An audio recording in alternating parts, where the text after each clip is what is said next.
Well, they say everyone's got a story in them, but sometimes we don't realise until we're a lot older what our story is. And sometimes we're just beginning our story when we reach a certain age. Don't mention the age. I've got with me today Claire, and she's got an incredible story, and I think you'll find it interesting. Claire, please. Where would you Where like do me you to start? start? I want to start Where do where we I am start? now and go back.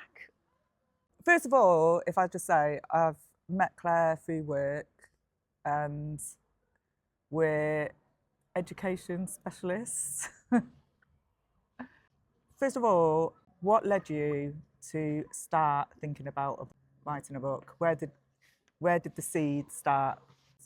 Well, I've worked in education all my life. I was a deputy head teacher in a primary school in Birmingham.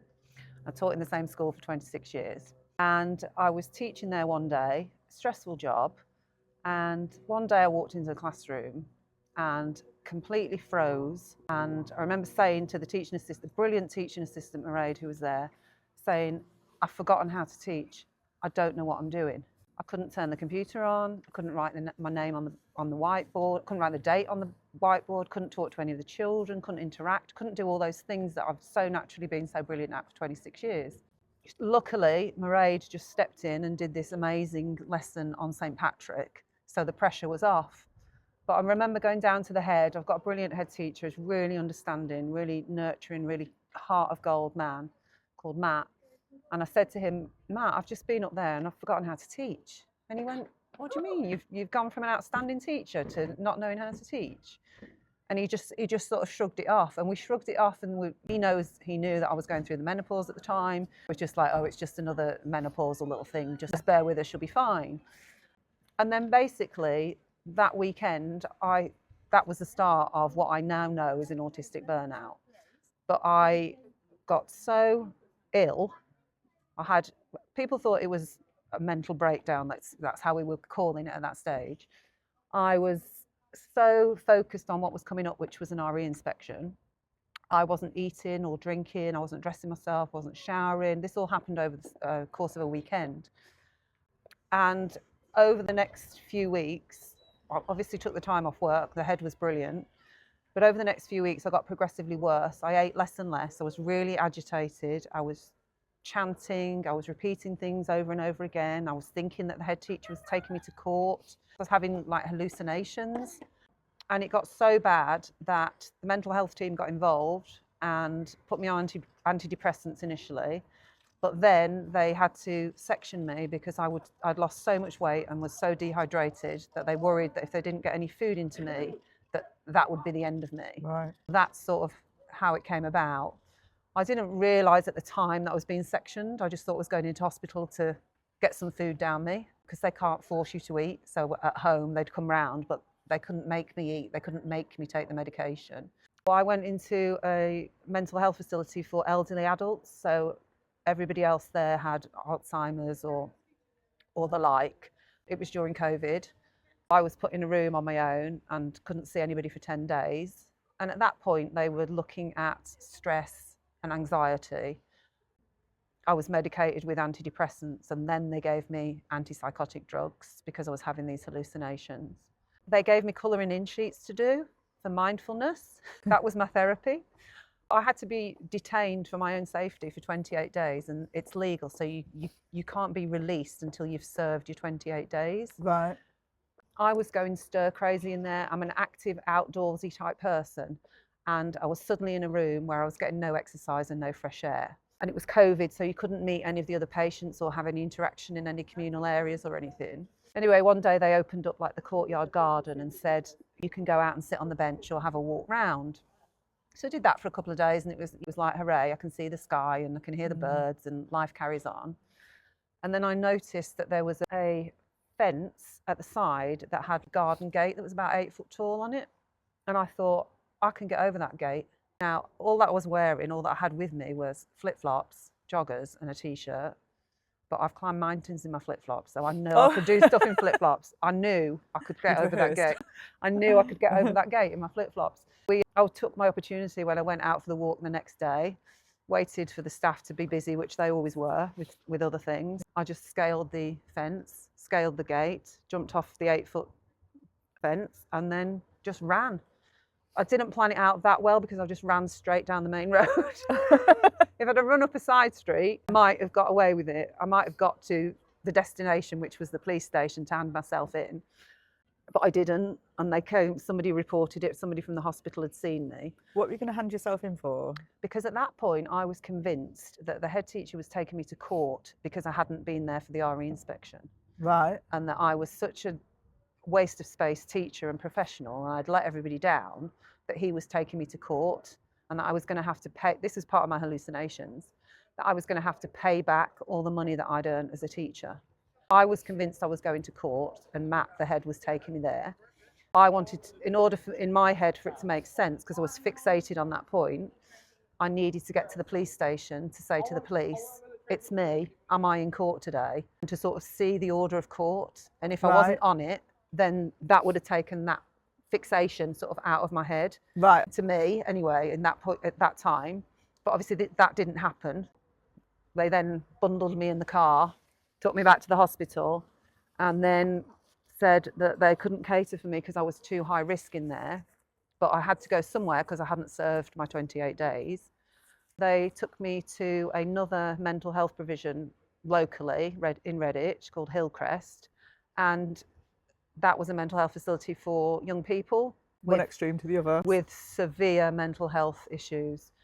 It was a really scary place to be. I had a very small room, you couldn't lock it, everything was stolen, the alarms were going all the time, the noises were haunting, there were people openly trying to commit suicide, there were police everywhere, there were staff locked in their offices because they were terrified of the patients. There were people banging their heads against the walls. It was just horrendous in there. I remember my friend coming to visit me and him just saying, the sound of that place still haunts me because it was just like an institution, and we knew we had to get you out of there. Right. They got me out of there. They agreed that I could go and stay with him for the remaining 2 days of my section if the hospital team could come out twice a day and give me my medication and check that was okay. That's what we agreed to do. So I went into his care, went and lived with him, brilliant friend, and did a couple of days with him. They came and did the medication, and I was out, I was released. I felt like free again, sort of thing. Being in hospital, did it help you at all? It helped me in the fact that I wasn't eating. Definitely made me stronger and made me eat. I was eating 3 meals a day, and I was hydrated again. But as far as medication went, and as far as behaviour went, and what was happening with me, no.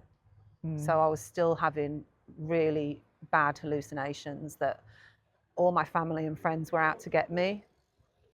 They were all leading chants and playing musical instruments and chanting, get her out, and she's the worst sister in the world. My brother was filming a documentary about, he's a film producer, but he was filming a documentary about me, and he got all my friends and family and work colleagues involved, and they all had to go and talk about their negative experiences with me, and that's how I was seeing the world and my close people at that time, and how I had such a low opinion of myself, such a low self-worth. But I was so strongly fixated on those things being true that it didn't matter how many people and professionals and mental health team and psychiatrists said to me, you're not going to court, your family love you, they're here to support you, you're an amazing teacher. None of it, I couldn't hear any of it at that point, at that time.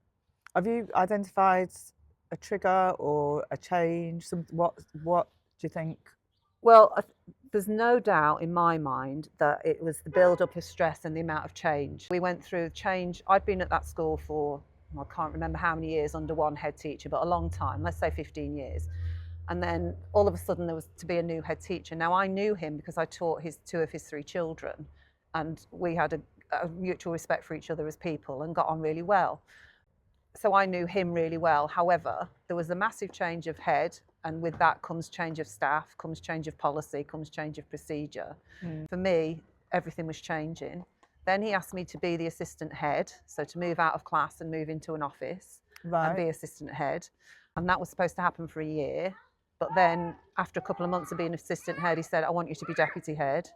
So again, that then changed. I went from being assistant head and still working with a class of children to being deputy head and being totally out of class. Right. Looking at it now and being away from that situation, I can see that that amount of change in such a short period of time would have been a massive trigger for me, knowing what I know now, and that build-up of stress is what, in my mind, resulted in that severe burnout and linked to the menopause. The fact that I'm going through those hormonal changes and not really knowing what's going on, it's all linked together.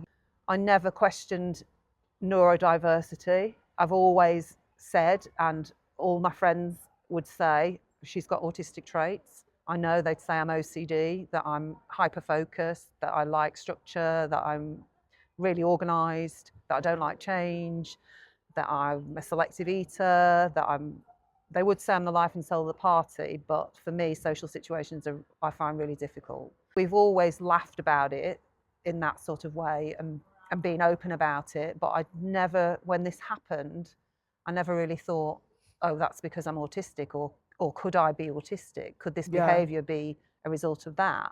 I've worked with thousands of children and adults who are autistic and ADHD and neurodivergent. I would like to think I'd be someone that would recognise that. I couldn't recognise it in myself. Then services, I suppose you trust the services to recognise that, and they haven't recognised it. So the psychiatrists didn't recognise it, the mental health people didn't recognise it, the hospitals didn't recognise it. It was only when I moved house and I moved from Worcestershire over to Warwickshire and I got a new mental health team. I remember going to see the psychiatrist the first day, and she talked to me for about half an hour, and then she said, I've got a problem here because I've got your diagnosis here and it says stress, anxiety, psychosis and life stress. And she said, I've spoken to you. Oh, depression. She said, I've spoken to you and you don't present as any of those things. And I just stood up, I remember it so clearly, and I just went, thank you. I finally felt that someone was listening to me and that I was being heard, and that actually it wasn't any of those things. Let's look at something else. And then she said, has anyone spoken to you about the menopause? And I said, well, I know I'm going through it because I've had this symptom X, Y, and Z. And she said, well, let's start there. Let's get you to your GP. Let's look at the options. And then we'll do that tomorrow. And then let's take it from there. Got onto the doctors, had an hour appointment with a brilliant menopausal nurse who talked me through and explained all the different options open to me. They got me on HRT and progesterone tablets the next day. That was sorted. They then realised that I had an underactive thyroid, and symptoms of that are similar to depression. They then realised that I was anemic, again, similar symptoms to depression. You can start to see where this confusion comes in. But nobody ever said to me, oh, we think you could be autistic. And it was only after having Christmas this year with the family, which is always a trigger point, and I always have a relapse after any sort of time with the family. And that's not the family, that's the social situation. There's 14 of us, and it gets too much for me. I get overstimulated, and it takes me weeks to recover. This year I went and met my family, and we had 2 days together over Christmas, and it took me 4 weeks to recover. And due to that recovery, I lost my job. I didn't lose my job because my employers are so fabulous that they will wait for me and they understand. And I'm supposed to be now in South America on the trip of a lifetime for 5 weeks, touring around Peru, Bolivia, Argentina and Chile. So for the first time in 3 years, I got really angry about the whole thing. And I was like, how have I been through all this medication, seen all these professionals, been sectioned, been to hospital, had doctors, psychiatrists? Are we still no further forward with this? And I just sat down on the sofa, it's only 2 weeks ago, and I thought, what was it at Christmas that you couldn't deal with? Let's write it down and let's present that to the psychiatrist next time we see them so they can see the exact difficulties. And I started writing it down and the words just flew out of me. It was just such a natural cathartic process. And I'd written about 6 things and then it just jumped off of the page at me as they are autistic traits, you are autistic. Now I'd written about 200 things that I'd found difficult over Christmas.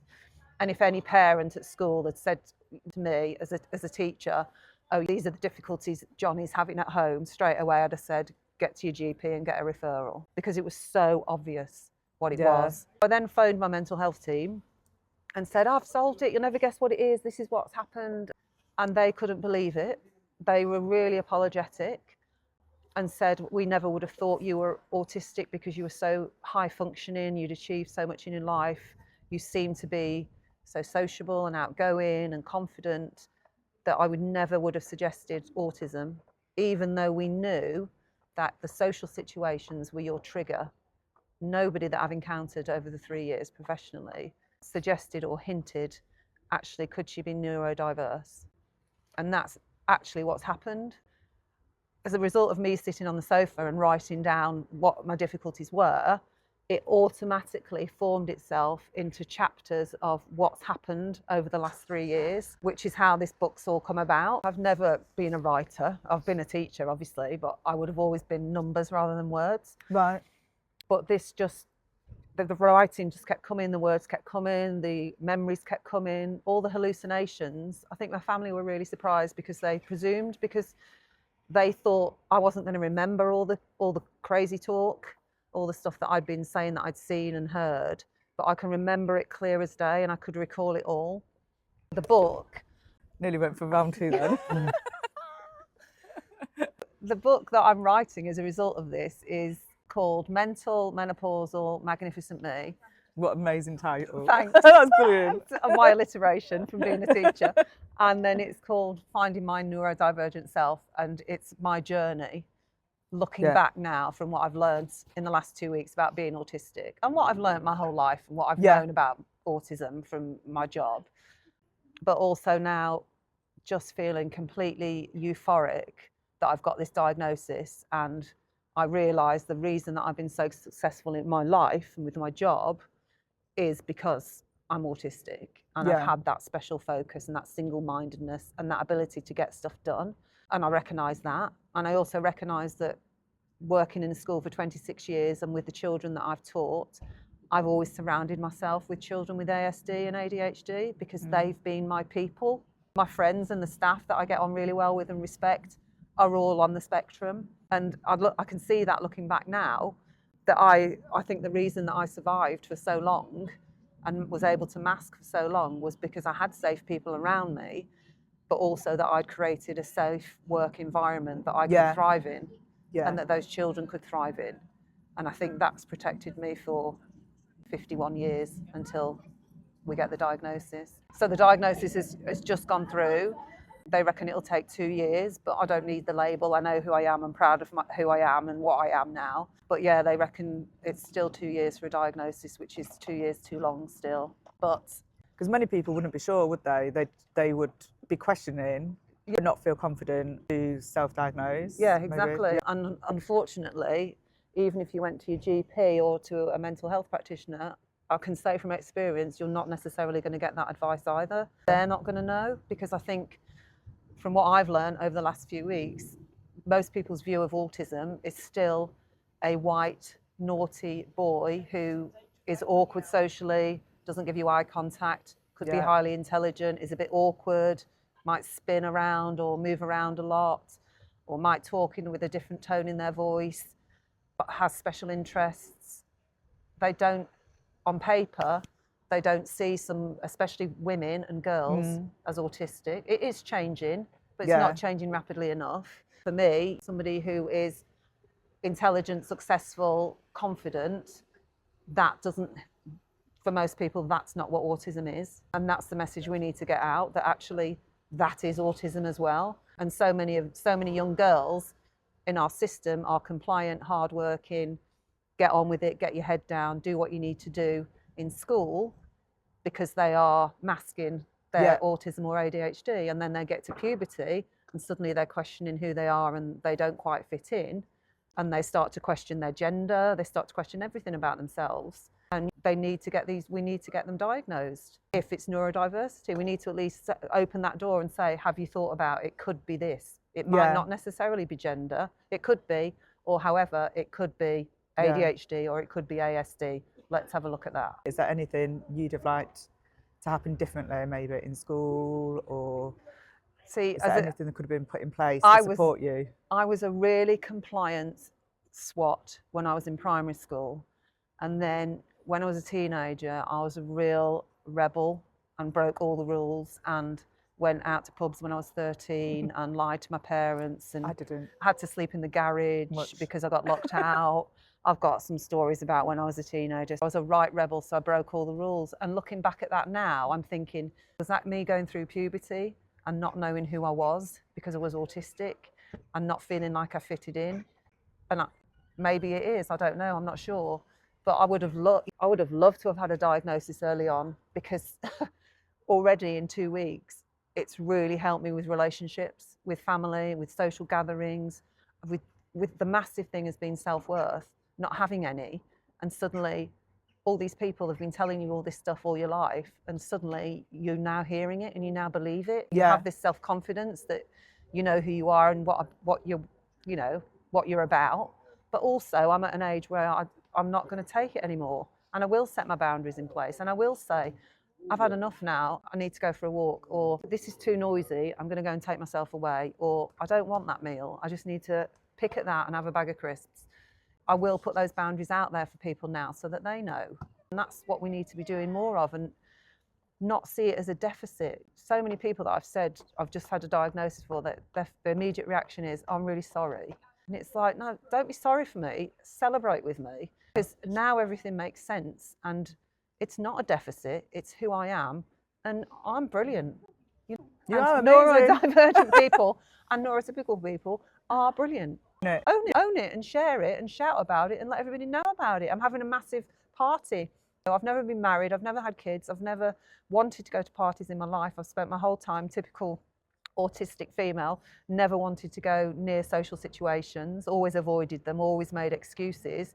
Here I am throwing a party for anyone that I know from my whole life to come to and just celebrate me being me, and having a right old knees up and a silent disco and a big Please shindig. say the name of it. Say the name of it. What? Your the celebration. What's it called? It's called Menopausal Magnificent Me. No, the name of the party. My party is called My Rebirthday. It's the start of the next chapter, and that's how I feel. I feel like for the first time in my life, I'm alive and I know who I am, and I'm confident and secure in my own skin. And I want to get this message out there and this story out there, so that if you're a woman going through the menopause and you're struggling, maybe it's not psychosis, maybe it's not depression, maybe it's neurodiversity, but at least somebody should be asking you that question. If you're a young girl going through puberty, question the gender thing, but question neurodiversity. Could it be that? It's at these pinch points in women's lives where our hormones are all over the place that neurodiversity, the traits get worse, they get heightened by those hormonal changes. We need to be aware of it, and we need to be helping young girls and women through that, because the menopause and puberty is tough enough. And there's not enough support, really. There really isn't. For those in themselves. No, there really isn't. And if I hadn't have been doing the job that I'd done and been in education for 26 years and known what I know about autism and neurodivergence, then I would not have had the confidence to self-diagnose. And I wouldn't have thought, oh, I'm autistic. It wouldn't have come from anywhere. I can see why there'd be women in a position very similar to mine, experiencing maybe similar symptoms of psychosis or depression, and not feeling themselves or feeling like they're fit in, or not knowing who they are anymore, or struggling with an identity of some sort. But it's got to change. We've got to start having these conversations as women, and we've got to start seeing the menopause as something wrong with us. We don't choose for it to happen to us. It just happens to us. It happens to 50% of the population. We've got to celebrate menopausal women in the workplace. 1 in 8 women in the workplace who's menopausal leaves. We are losing women in their absolute prime who are brilliant, because we have to make reasonable adjustments for the menopause. Stop making the reasonable adjustments and celebrate what these fabulous women can do. Definitely. Celebrate it. Don't see ASD as it still says autism spectrum disorder. It's not a disorder. Don't call it a disorder. Champion it. I'm autistic and I'm really proud of it. Why is it a disorder? Because I'm not neurotypical. There are 2 brain types. You get one or the other, right? I got the neurodiverse one. I'm really pleased that I got that. Well done if you got the neurotypical one. Great. but let's have a society where both can live together, live and work and together be successfully and recognise each other Yeah. and champion each other instead of people having to make excuses for their behaviour or be seen as a bit weird or a bit odd. No, we're not. We're just neurodiverse. Our brains just work slightly differently. End of. Thank God we have got differences as well. Exactly. It makes the world a brighter place, Doesn't it? Definitely. I think I just would like to be having these conversations and as much as we can, and it's brilliant that we've managed to connect, and hopefully now through our work at Fresh Start we can connect with even more people. We have already this morning just over lunch. We just want to keep making those connections and get the word out there. You know, I'm speaking to the press tomorrow. I want this story to be out there so it doesn't happen to anybody else. So people read it and they can recognise.